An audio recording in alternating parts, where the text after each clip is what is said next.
अगर आप केंद्र सरकार के कर्मचारी हैं, अगर आप पेंशनर हैं या फिर आपके घर में कोई सरकारी नौकरी करता है तो ये वीडियो आपके लिए सबसे जरूरी है। जय हिंद, मैं हूं प्रेरणा सिंह और आप देख रहे हैं लाइफ टाइम्स का डिजिटल प्लेटफॉर्म। आज हम बात करेंगे 8वें वेतन आयोग यानी कि 8th पे कमीशन की, जो आने वाले समय में 50 लाख से ज्यादा कर्मचारियों और 65 लाख से ज्यादा पेंशनर्स की जिंदगी पर सीधा असर डालेगा। इस वीडियो में हम जानेंगे कि 8वां वेतन आयोग क्या है, कब लागू होगा, सैलरी कितनी बढ़ेगी, पेंशन कितनी बढ़ेगी, फिटमेंट फैक्टर क्या होगा, कौन कौन से भत्ते बढ़ेंगे या खत्म होंगे, बोनस और सबसे महत्वपूर्ण एरियर मिलेगा या नहीं, और इससे भी सबसे ज्यादा जरूरी सवाल ये कि आपको असल में कितना फायदा होगा। तो चलिए शुरू करते हैं इस खास वीडियो को। तो शुरुआत करते हैं, वेतन आयोग आखिर होता क्या है। दोस्तों, सबसे पहले बेसिक समझते हैं। भारत सरकार हर 10 साल में एक वेतन आयोग बनाती है। इसका काम होता है कर्मचारियों की सैलरी तय करना, पेंशन का नया फॉर्मूला बनाना, भत्तों की समीक्षा करना, महंगाई के हिसाब से वेतन को एडजस्ट करना। अब तक पहला वेतन आयोग 1946 में, दूसरा 1957 में, तीसरा 1973 में, चौथा 1986, पांचवा 1996, छठा 2006 और सातवां 2016। और 7वां वेतन आयोग 1 जनवरी 2016 से लागू हुआ और इसका कार्यकाल 31 दिसंबर 2025 को खत्म हो रहा है और इसलिए अब 8वें वेतन आयोग की तैयारी शुरू हो चुकी है। कब लागू होगा 8th पे कमीशन, सबसे बड़ा सवाल। सरकार ने साफ कहा है कि 8वां वेतन आयोग बनाया जाएगा, टर्म्स ऑफ रेफरेंस यानी काम की जो रूपरेखा है वो तय होगी, लेकिन ध्यान देने वाली बात यह है कि वेतन आयोग बनना और वेतन आयोग लागू होना दो अलग चीजें हैं। संभावना ये बनती है, पॉसिबिलिटी ये है कि रिपोर्ट तैयार होने में 18 से 24 महीने लग सकते हैं, कैबिनेट की मंजूरी, फिर लागू करने की प्रक्रिया। इसलिए अनुमान ये है कि नया वेतन आयोग 2026 से प्रभावी माना जा सकता है, लेकिन असल में लागू 2027 या 2028 में हो सकता है। और हाँ, अगर देर से लागू हुआ तो एरियर का फायदा भी मिल सकता है। इस पर आगे बात करेंगे, लेकिन आपको बताते हैं कि आखिर फिटमेंट फैक्टर क्या होता है। तो यह है सबसे खतरनाक और सबसे जरूरी टर्म, जी हाँ, फिटमेंट फैक्टर। तो अगर इसे आसान भाषा में समझे तो आपकी मौजूदा बेसिक सैलरी इनटू यानी कि multiplied by fitment factor is equals to आपकी नई बेसिक सैलरी। 7वें वेतन आयोग में फिटमेंट फैक्टर था 2.57, जो कि न्यूनतम बेसिक 7,000 है तो वो 18,000 हुआ।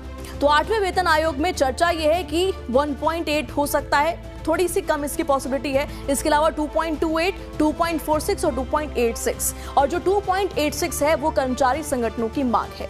तो मैं आपको एग्जांपल से समझाती हूँ। अगर आपकी मौजूदा बेसिक सैलरी है 18,000, फिटमेंट फैक्टर नई बेसिक सैलरी कैसे निकलेगी? अगर 2.28 फिटमेंट फैक्टर है तो आपकी सैलरी तकरीबन 41,000 कुछ रुपए होगी। 2.46 है तो 44,000 कुछ रुपए, 2.86 है तो 51,480 रुपए। यानी सीधी सी बात, बेसिक सैलरी में 30% से 45% तक उछाल जो है वो संभव है।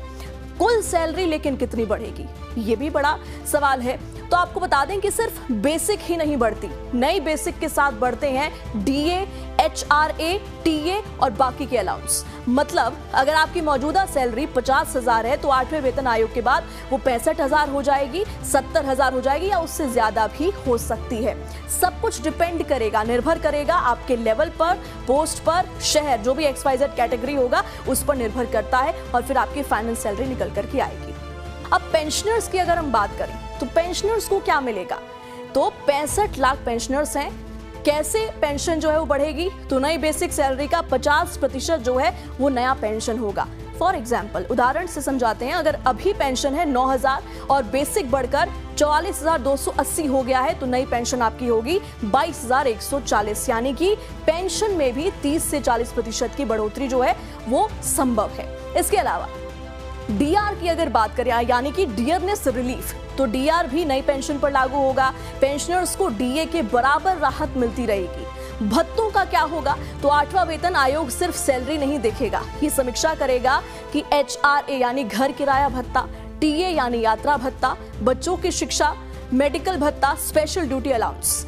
और संभावना ये भी है कि कुछ जो पुराने भत्ते हैं वो खत्म हो सकते हैं, कुछ नए भत्ते इसमें जोड़ दिए जा सकते हैं और कुछ भत्तों को मर्ज कर दिया जाएगा। लेकिन एचआरए, टीए और मेडिकल जैसे बड़े भत्ते खत्म नहीं होंगे।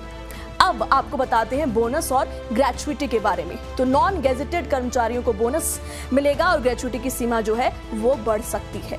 इसके अलावा लीव इनकैशमेंट में सुधार संभव है, यानी कि रिटायरमेंट के समय लाखों का अतिरिक्त फायदा हो सकता है। और इस पूरे वीडियो का सबसे महत्वपूर्ण हिस्सा एरियर के बारे में जानकारी आपको देते हैं। आपके मन में सवाल होगा जैसे ही ये खबर आई होगी कि आखिर एरियर मिलेगा या नहीं, क्योंकि जाहिर तौर पर ये बहुत बड़ा सवाल है।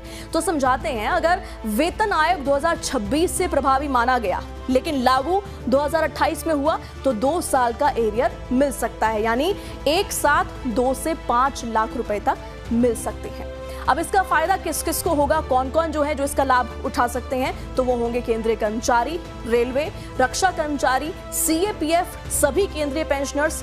राज्य सरकारें बाद में अपने हिसाब से जो है ये लागू करती हैं। जरूरी चेतावनी, लेकिन आपको बता दें कि अभी कोई फाइनल आंकड़ा नहीं है, फिटमेंट फैक्टर तय नहीं हुआ है, भत्तों की सूची तय नहीं हुई है, सब कुछ सरकारी रिपोर्ट के बाद ही फाइनल होगा। अगर आप चाहते हैं 8वें वेतन आयोग की हर update, salary calculation, pension calculator, arrear breakup, तो वीडियो को लाइक करें, चैनल को सब्सक्राइब करें और कमेंट में बताइए कि आप कर्मचारी हैं या पेंशनर। इस वीडियो में फिलहाल इतना ही, जल्द लौटेंगे एक नए टॉपिक के साथ। जय हिंद, नमस्कार।